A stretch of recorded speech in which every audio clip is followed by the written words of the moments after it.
One of the most famous and reputable barbecue institutions in Texas is Terry Black's Barbecue. The restaurant started in Austin, but a Dallas location later opened its doors and became a notable spot for smoked meat in the city. Since I was on a trip in Dallas, I made sure that Terry Black's was my first stop, and I enjoyed some seriously fine barbecue.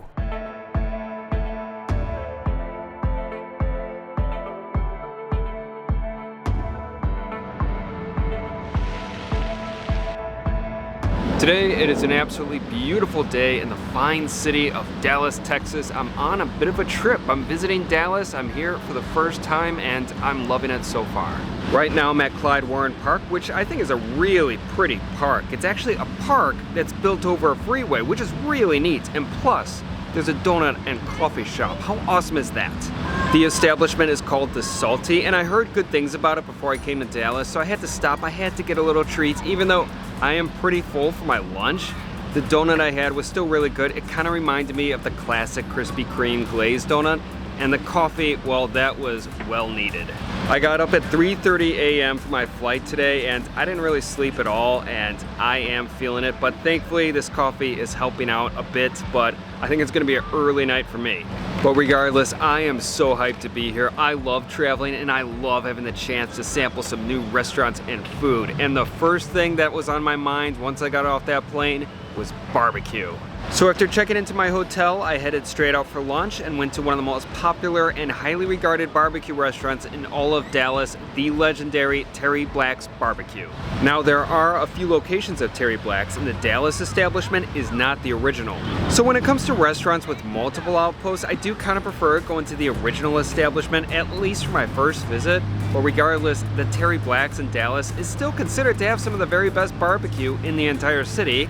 And I'm in Dallas, and I want the best barbecue, so that's where I went for lunch. And boy, did I have one hell of a fine lunch. This was my meal at the legendary Terry Black's.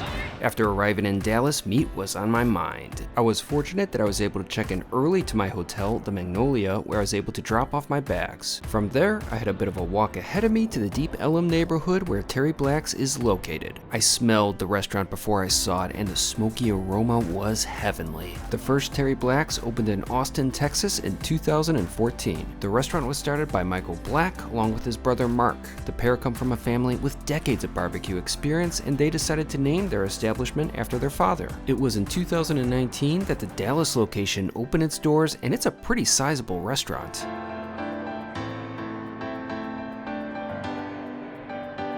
The first thing I noticed was the establishment's large and open pit room that is lined with 5 Moberg offset smokers. I just loved how out in the open everything was. It made me even more hyped for my lunch, so I stepped inside and got in line. First was the area for choosing sides and desserts, and there were some good-looking offerings which were available in various sizes. Next up was the spot for meat and also the place to pay. Barbecue at Terry Black's is sold by the pound, and as I learned, that can quickly add up. Then I found a seat, and I was pretty excited by the look of my food, but it came with a pretty hefty price tag of $60.61. Yeah, I definitely ordered too much. When I was at the meat station, one of the carvers showed me the slice of brisket he made and then asked if I wanted more, and it was hard to say no. I also probably shouldn't have gotten 2 sides. One would have been enough. Regardless, I was hyped for my lunch. To drink, I got a Lone Star beer, which is by no means a great beer, but it certainly managed to quench my thirst, and considering that it was my first time in Texas, it felt appropriate. Terry Black's also has a full-service bar with more beverage options, but to me, a simple beer was all I needed. First up, I had to try the brisket. It's one of the restaurant's signature dishes. In fact, there's even a sign in the dining room stating that brisket is king. My first bite was no doubt good, but honestly, I was expecting a bit more. Thankfully, my subsequent bites were a bit better. Frankly, I thought that the brisket could have been juicier. Now, it was by no means dry, but I still thought that I wasn't consuming the best example of brisket from the restaurant. In my experience, barbecue spots have unfortunately always been the most inconsistent establishments in terms of the quality of their food. I'm sure if I went back on another day, the brisket probably would have been better. However, there were still aspects of the meat that I just loved. First off, the brisket's bark had so much flavor. It had had a punch of saltiness and combined wonderfully with the smoke on the meat. Not to mention the smoke ring on the brisket was a thing of beauty. In summation, the brisket was definitely good, but from an establishment like Terry Black's, I was expecting a bit more. Thankfully, my pork ribs did not disappoint.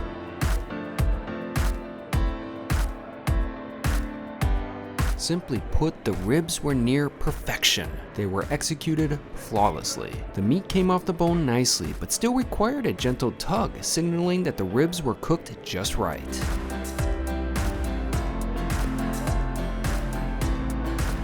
Flavor-wise, the pork was nice and juicy and had a ton of smoke embedded into the meat. My favorite aspect of the ribs, however, was the delicious seasoning blend topping the pork. It was an absolute explosion of flavor. Without a doubt, the pork ribs were the highlight of my visit to Terry Black's. They were fantastic and some of the best that I've ever had. In addition to the meat, I enjoyed two very good sides. The first one I tried was the mac and cheese, and it was top-notch. The flavor of the dish was well balanced and perfectly cheesy. I thought that the shape of the pasta was really pleasant and a textural delight that nicely held onto the cheese. All in all, the mac and cheese was excellent, but it wasn't the only side that I fell in love with.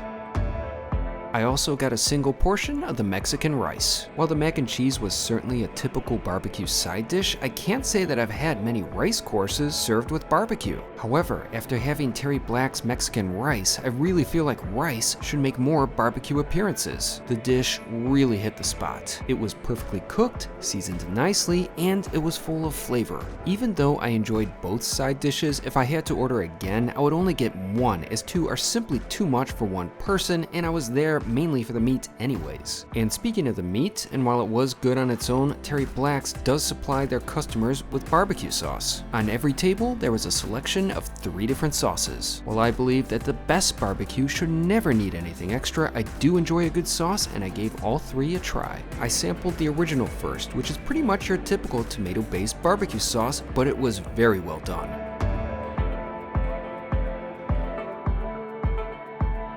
It had great flavor and went very well on both my brisket and ribs, although I thought it worked better with the brisket than the ribs since the ribs already had such a flavorful coating on them.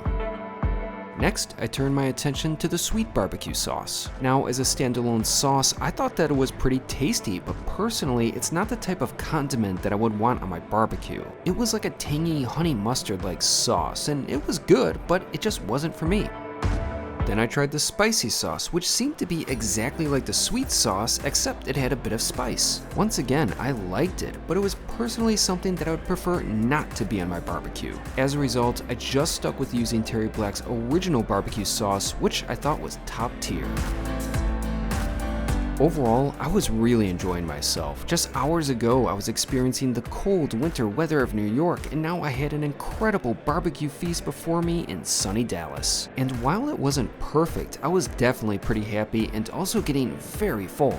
When I was at the sides counter earlier, I had my eye on the banana pudding and thought about getting it for dessert. However, I was far too stuffed, but thankfully I was in the neighborhood the next day after I had a very nice lunch at the restaurant called Invasion, but I needed to satisfy my sweet tooth. I was right near Terry Black's and I thought about the banana pudding, so I stopped by to get the dessert. A small portion of the banana pudding with tax set me back $4.31, which I thought was a pretty fair price.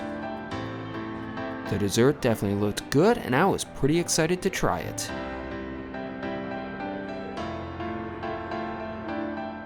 My first bite was nice, although the dish was far from perfect. I hardly tasted any banana. Basically, I just felt like I was eating cream with Nilla wafers. Plus, I also would have liked if the wafers were a bit softer, as they were just too crunchy, making for not the best texture. Still, it wasn't bad, but it could have been better. Overall, while everything wasn't perfect, I still had a great experience at Terry Black's, and I definitely enjoyed some fine barbecue. Oh, that was an incredible lunch. That was some amazing barbecue. I can't think of a better culinary introduction to this wonderful city than what I just had. But I'm also absolutely stuffed right now. I am so full. I don't know what I'm gonna do about dinner, but yeah, at least my stomach is filled with very good food. No stomach space has been wasted today. You know, that brings to mind one of the issues with eating at these destination type of restaurants, because I only have so much time on my trip and only so much stomach space, which limits me to the amount of food I can eat. That's why I envy these locals who live by these legendary spots like Terry Black's, and they get to go there whenever they want and then get to eat whatever they want. Regardless, I'm at least happy that I finally got to visit the legendary Terry Black's, and I definitely had an amazing lunch. That was definitely some of the best barbecue that I've ever had. However, my culinary adventure is just getting started here in this fine city of Dallas.